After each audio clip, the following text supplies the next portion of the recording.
नमस्कार दोस्तों, आज हम सुनेंगे एक छोटी लेकिन महत्वपूर्ण कहानी।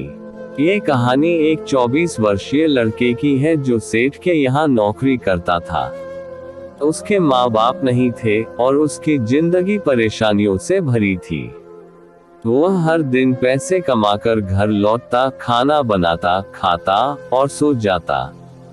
एक दिन जब वह घर लौट रहा था, उसने एक बूढ़े फकीर को देखा जिनकी पीठ पर 3 थैले थे। फकीर शहर से शहर जा रहे थे और काफी थक चुके थे। लड़के ने देखा कि फकीर थैले को एक पेड़ के नीचे रखकर आराम कर रहे थे। उस समय एक विचार आया कि फकीर की मदद करनी चाहिए। फकीर ने लड़के से कहा, बेटा, ये थैले बहुत भारी है, क्या तुम मेरी थोड़ी मदद कर सकते हो? मैं तुम्हें 3 स्वर्ण मुद्राएं दूंगा। लड़का तैयार हो गया और फकीर के एक थैले को उठाकर चल पड़ा। थैला वास्तव में बहुत भारी था, लेकिन उसने मदद की पेशकश स्वीकार कर ली। रास्ते में लड़के ने पूछा, बाबा, इस थैले में आखिर ऐसा क्या है जो इतना भारी है? फकीर ने उत्तर दिया, इसमें तांबे के सिक्के हैं। लड़का सोचने लगा कि यह फकीर व्यापारी होंगे जो इतनी भारी चीजें ले जा रहे हैं।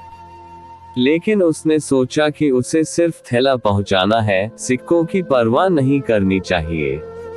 वे एक नदी के किनारे पहुंचे। लड़का तंदुरुस्त था और नदी में उतर गया।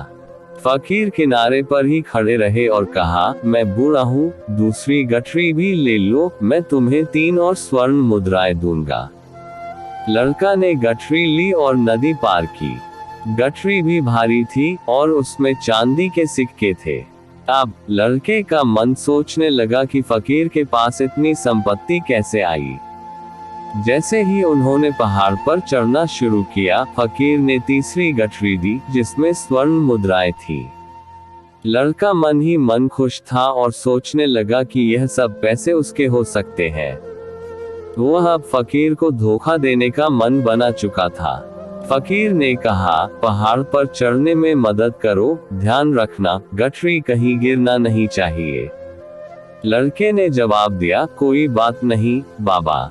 जैसे ही पहाड़ की चढ़ाई शुरू हुई, लड़का सोचने लगा कि अगर वह भाग जाए और पैसे ले ले तो उसकी जिंदगी बदल सकती है।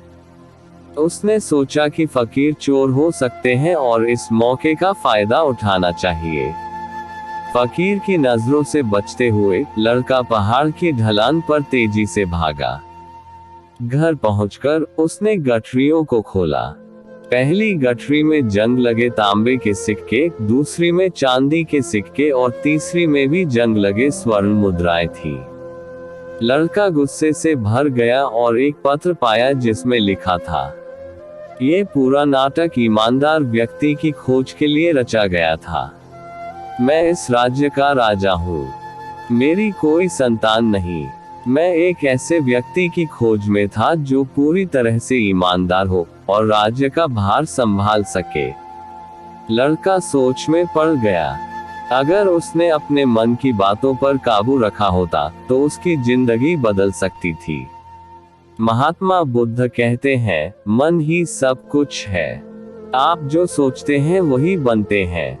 यदि आप अपने मन के विचारों पर नियंत्रण रखें तो आप सुखी और खुशहाल जीवन जी सकते हैं। इसलिए अपने विचारों पर सजग रहें और सकारात्मक इरादों के साथ आगे बढ़ें। दोस्तों, आशा है कि इस कहानी से आपको कुछ सीखने को मिला होगा। अगर आपको यह वीडियो पसंद आया हो तो कृपया लाइक करें और हमारे चैनल को सब्सक्राइब करें।